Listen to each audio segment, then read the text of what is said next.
नमस्कार, स्वागत है आपका स्पोर्ट्स फैक्ट देख रहे हैं आप। और इस वीडियो में हम चर्चा करेंगे कोलकाता नाइट राइडर्स बनाम दिल्ली कैपिटल्स के बीच होने वाले मुकाबले की, क्योंकि देखिए अब तक का जो आईपीएल का जितने भी मुकाबले हुए हैं बहुत ही शानदार रहा है।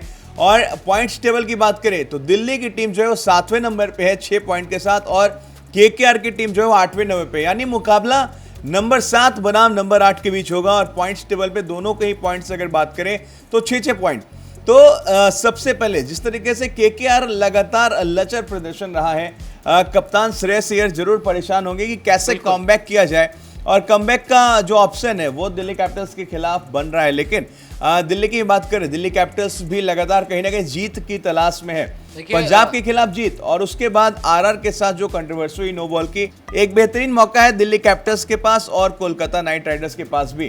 तो चलते सबसे पहले शुरुआत करेंगे वेंकटेश अय्यर के साथ। देखिए दोनों ही टीमों के पास मौका है, क्योंकि जैसे हमने बोला नंबर 6 बनाम नंबर 7 का ये मुकाबला है और दोनों के 6-6 अंक हैं। लेकिन कोलकाता जो लगातार मैचेस हार रही है, लगातार जो उनकी जैसे मुंबई ने हार की स्ट्रीक बनाई है, वो भी हार की स्ट्रीक बिल्कुल लगातार चल रहे हैं सिलसिले। और अगर बात की जाए कोलकाता की टीम की, देखिए वेंकटेश अय्यर, इनकी अगर बात की जाए, इनका ऑर्डर स्टार्टिंग में इनको ओपन कराया, अब उसके बाद इनका ऑर्डर धीरे धीरे नीचे आते जा रहा है इनकी खराब फॉर्म की वजह से। और मैं चाहूंगा कि अभी उसी पोजीशन पे खेलें जिस पोजीशन पे पिछले मैच में खेले थे। सुनील नरेन ओपन करने आए थे लेकिन जज नहीं रहे हैं। देखिए जज नहीं रहे हैं। ये कोलकाता की टीम मुझे लग रहा है कहीं ना कहीं भय में खेल रही है, एक्सपेरिमेंट के तौर पे लगातार देखी जा रही है चीजें। लेकिन ये एक्सपेरिमेंट आखिर अब कब तक? अब मौका नहीं एक्सपेरिमेंट का। अगर आप बात करें मुकाबलों की, तो जिस तरीके से दिल्ली कैपिटल्स के साथ मुकाबला है केकेआर का, कुल मिलाकर ये मुकाबला इतना आसान नहीं रहने वाले। कप्तान ऋषभ पंत भी लगातार कोशिश यही करेंगे कि केकेआर के ऊपर कैसे दबाव बनाया जाए। नंबर 7 पे दिल्ली की टीम है, नंबर 8 पे केकेआर है। मतलब चेन्नई और मुंबई की बात अगर छोड़ दे तो केकेआर ही, अगर 8 ही टीम खेलती तो केकेआर नंबर 8 पे है। देखिए अगर चेन्नई मुंबई को हटा दें तो ये डेफिनेटली नंबर या फिर दो नई टीमें इस सीजन नहीं रहती तो 8 नंबर पे सबसे अंतिम पायदान पे बिल्कुल रहती। और देख ये जो केकेआर जैसे ऑक्शन की बात हुई थी, बिल्कुल श्रेयस को इन्होंने ले लिया था, तो हम सब ये उम्मीद लगा रहे थे कि केकेआर की टीम इस बार प्रबल दावेदार होगी टाइटल जीतने के। लेकिन मुझे लगता है कि धीरे धीरे जिस तरीके से ये लगातार मैचेस हार रहे हैं, तो मुझे लग रहा है कि शायद प्लेऑफ्स तक भी मुश्किलों का सामना करना पड़े हो जाएगा। ऐसे अगर ऐसे हालात रहे तो प्लेऑफ मुश्किल होगा कोलकाता नाइट राइडर्स के लिए। लेकिन कप्तान वेंकटेश अय्यर को चाहेंगे कि जिस पोजीशन पे वेंकी को खिला रहे थे शुरुआती मुकाबले में वहीं पे खिलाएं। ज़्यादा एक्सपेरिमेंट करना मेरे ख्याल से, अगर आप अपने क्रम में बदलाव करते हैं तो जरूरी नहीं होता कि वो एक्सपेरिमेंट सफल हो जाए। बिल्कुल। लेकिन कप्तान श्रेयस अय्यर की बात करेंगे। श्रेयस अय्यर जिस तरीके से, जिस एटीट्यूड के साथ केकेआर ने सीजन की शुरुआत की थी, लग रहा था कि कुछ अलग थलग दिखेगी, मतलब। और बाकी टीमों के लिए कहीं ना कहीं एक हमेशा राह में रोड़े की जो बात करते हैं वो अटकाएगी। लेकिन केकेआर लगातार उस चीज को भुना पाने में यहाँ असफल होती दिखाई दे रही है। देखिए जैसे कप्तान श्रेयस अय्यर, जैसे जब अनाउंस हुआ था कोलकाता के कप्तान श्रेयस अय्यर होंगे, बिल्कुल, और जिस एटीट्यूड की जो आपने बात की शुरुआती मुकाबलों में, के दौरान मुझे वो एटीट्यूड बहुत पसंद आया था, जिस एटीट्यूड से वो खड़े थे। और शुरुआती मुकाबलों में भी इन्होंने जो केकेआर ने जो जीत हासिल की, ऐसा लग रहा था कि उलटफेर करेगी, एक बहुत बड़ा अंदाज यही रहने वाला है पूरे सीजन में। हाँ, लेकिन जिस तरीके से अंदाज जैसे फेड हुआ है ना, धीरे धीरे एक मैच हारे, 2 मैच हारे, फिर अब देखिए पिछला मुकाबला 6-7 रनों से गुजरात टाइटन से हार गए। तो ये जो मुझे लग रहा है कि एटीट्यूड में जो परिवर्तन आया है, पूरी टीम की बॉडी लैंग्वेज बिल्कुल डाउन हो गई है। तो केकेआर मुझे लग रहा है कि, मुझे नहीं लगता कि अभी उलटफेर कर पाएंगे दोबारा। लेकिन बात करेंगे नीतीश राणा की। राणा जी जो कह रहे हैं ना कि मुझे माफ कर दो यार, मुझे मेरे ऐसे हालात दे रहे हैं, मेरे से चीजें जो है वो अंडर कंट्रोल नहीं है। मतलब इनको आउट ऑफ कंट्रोल जाके खेलना होगा। मतलब आउट ऑफ कंट्रोल ऐसा चाहिए कि बल्लेबाज के तौर पे गेंदबाजों की हवा निकाले। देखिए बिल्कुल नीतीश राणा को कोलकाता ने लिया भी इसीलिए था, इसीलिए लिया था ना भाई, कि ये रन बनाए, क्योंकि पहले मुंबई की तरफ से खेलते थे। लेकिन जब से कोलकाता में आए ये सीजन, खासकर जब अगर हम पिछले 2 सीजनों की बात करें, जो दुबई में हुए थे, माफ़ कीजिए, तो अगर उन सीज़नों की बात करें तो उनमें काफ़ी अच्छा प्रदर्शन रहा था, लेकिन अभी तक राणा जी यही कह रहे हैं मुझे माफ़ कर दो, मैं दुविधा में हूँ, अब मेरे से रन नहीं हो रहे हैं और पता लेकिन नहीं, रन बनाने पड़ेंगे दिल्ली बिल्कुल कैपिटल्स के बनाने खिलाफ पड़ेंगे। जीतना हो, क्योंकि ऋषभ पंत की भी बल्लेबाजी हमने देखी थी आरआर के खिलाफ, जिस तरीके से खेला था उन्होंने।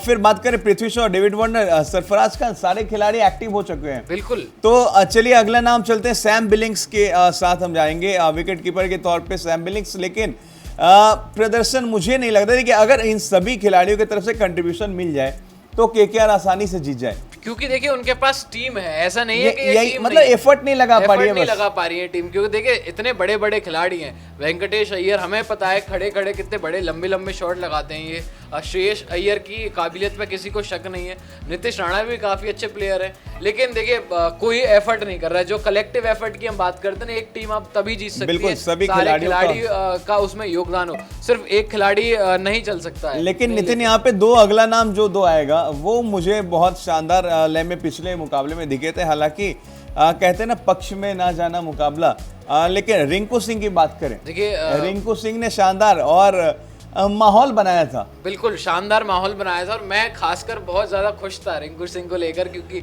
मेरे ही शहर से वो बिलोंग करते हैं रिंकू सिंह, तो मैं बड़ा खुश था कि कद काठी मतलब मैटर नहीं करता, नहीं कद काठी बिल्कुल काबिलियत मैटर करती है, वो इन्होंने दिखाया, और ये भी मैटर नहीं करता कि सामने कौन गेंदबाज कितना बड़ा गेंदबाज है, बस मेरिट पे खेली, और रिंकू सिंह ने वही किया। भले ही 50 नहीं बना पाए, आउट हो गए, 30s में ही आउट हो गए, लेकिन जो पारी रही उनकी, मुझे लगता है कि अगर उनको और मौके देगी केकेआर की टीम तो एक स्टेबल खिलाड़ी और बन सकते हैं केकेआर के लिए, जो लगातार खिलाए जा सके। बिल्कुल। अगला नाम रसल दी मसल, देखिए अगला भाई मतलब इनका आखिरी ओवर मतलब दिल गार्डन कर गए थे जब आखिरी ओवर के लिए आए थे। उसके पहले हालांकि 19वें ओवर में कमेंटेटर लगातार कह रहे थे कि रसल को आखिरी ओवर जो मिलेगा तो रसल जो है क्या कुछ करामात करेंगे। 4 विकेट जिस तरीके से निकाला और उसके बाद बल्ले से भी तूफान। देखिए कुछ बॉलर्स होते हैं जो डेथ ओवर स्पेशलिस्ट होते हैं, अब एक और मैं तो मान चुका ओवर स्पेशलिस्ट, ये अब 20 और 19 ओवर के स्पेशलिस्ट हो गए। वही लिमिटेड ओवर के जो कहते हैं ना गेंदबाज, वो यही है बिल्कुल, जो फिनिशर गेंदबाजी में फिनिशर की भूमिका निभाते हैं, चाहे आपके सामने कितने बड़े बड़े धाकर बल्लेबाज क्रीज पे हो, लेकिन ये सबके हवा टाइट और हमने से किसी ने भी ये एक्सपेक्ट नहीं किया था कि आखिरी ओवर में आके 4 विकेट ले जाएंगे और विदाउट हैट्रिक, वो विदाउट हैट्रिक, बिल्कुल सही बात है। बिल्कुल एक एक्सेप्शनल प्रदर्शन था आंद्रे रसल का। बहुत टीम सऊदी देखिए पिछले मैच में खिलाया गया टीम सऊदी को, इन्होंने अच्छी गेंदबाजी की, और उसके बाद तो अगला नाम भी ठीक ठाक रहा था, शिवम मावी की बात करें, इन्होंने प्रदर्शन ठीक ठाक रहा था, भी इन्होंने काफी अच्छी करी। बिल्कुल। तो टीम सऊदी और शिवम मावी से एक बार फिर कोलकाता नाइट राइडर्स को उम्मीद होगी कि ये जो ऊपरी बल्लेबाजी क्रम है दिल्ली कैपिटल्स का, पृथ्वी शॉ की बात करें, डेविड वार्नर की बात करें, ऋषभ पंत की बात करें, ललित यादव की बात करें, इन सभी खिलाड़ियों को रोकने का काम सऊदी शिवम मावी।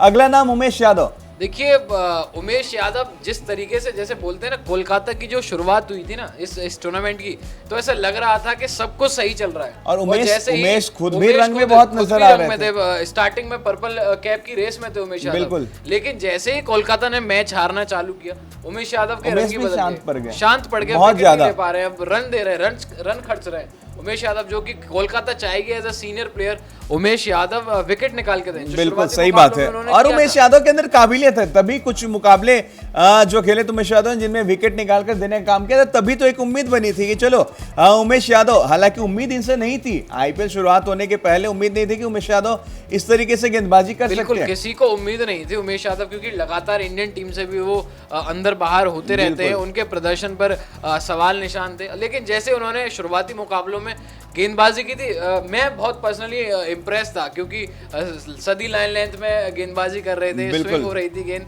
लेकिन अब पता नहीं केकेआर के साथ सारी चीजें उलटफेर होती जा रही हैं, उनके साथ फेवर में नहीं जा रहा है कुछ भी। अब चलिए अब आखिरी नाम आपसे जानना चाहेंगे, क्या कुछ कहते हैं आखिरी नाम वरुण चक्रवर्ती के नाम पे। देखिए वरुण चक्रवर्ती जिस तरीके से इन्होंने स्टेटमेंट्स दिए थे कि ब्रह्मास्त्र, मुझे वो नहीं दिख रहा है, मैं बस ये ब्रह्मास्त्र वाला जो शब्द आपने यूज किया है, बस इसी के लिए मैं इंतजार कर रहा था कि भाई ब्रह्मास्त्र आखिर कब और मैंने कितने देखिए मतलब 8वें नंबर पे हैं, तो अब तो ब्रह्मास्त्र जो है वो चला देना और चाहिए था। मैंने जब इन्होंने वो स्टेटमेंट दिया था मैंने तभी बोला था वरुण के बारे में कि अगर आप अपने जो तरकश में तीर हैं उन्हीं को ही और पॉलिश करें तो शायद केकेआर के लिए बेहतर होगा और ब्रह्मास्त्र की अभी छोड़ दें। लेकिन देखिए मुझे लगता है कि जो इनको मिस्ट्री स्पिनर का टैग मिला था ना पिछले आईपीएलों में, मुझे लग रहा है कि अब बल्लेबाजों ने इनको पढ़ना चालू कर दिया। वही है ना, मतलब लगातार आप अगर आप वेरिएशन नहीं लाएंगे, बिल्कुल आप वेरिएशंस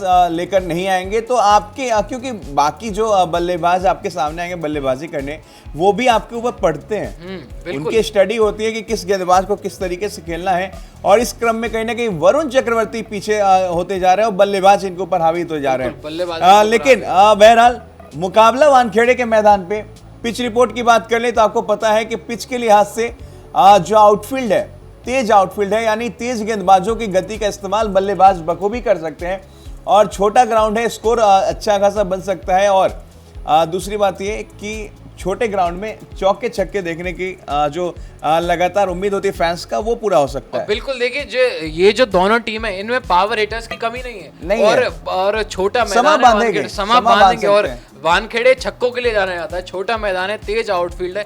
तो देखिए अगर दिल्ली कैपिटल्स की बात करें, देखिए शुरुआत में ही डेविड एक्सप्लोसिव वार्नर है, छक्के मारने में वो बहुत माहिर है। और अगर कोलकाता की बात की जाए, वेंकटेश अय्यर हैं, आंद्रे रसल हैं, श्रेयस अय्यर है, तो देखिए नीतीश राणा है, तो ये पैक मुकाबला होगा, छक्कों की बरसात देखने को मिलेगी और एक रोमांचक मुकाबला जिसके लिए दर्शक आईपीएल का मैच देखते हैं वो देखने को मिलेगा वानखेड़े के मैदान पे।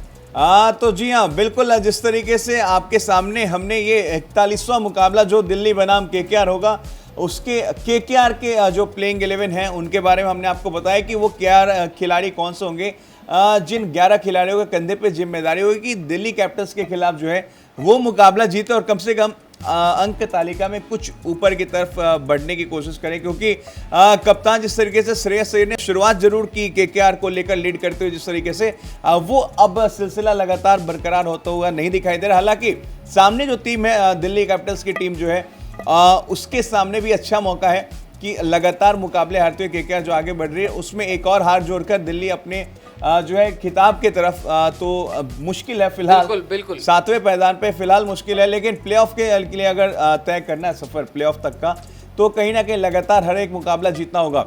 तो आपको हमारे इस केकेआर के प्लेइंग 11 के ऊपर क्या कुछ कहना है, प्लीज कमेंट बॉक्स में कमेंट करके जरूर बताइएगा। तो इस मुकाबले में रसल दी मसल का जलवा एक बार फिर से देखने को मिलेगा। आपको क्या कुछ लगता है कमेंट बॉक्स में कमेंट करके जरूर बताइएगा, और साथ ही साथ चैनल को लाइक से सब्सक्राइब करना ना भूलें।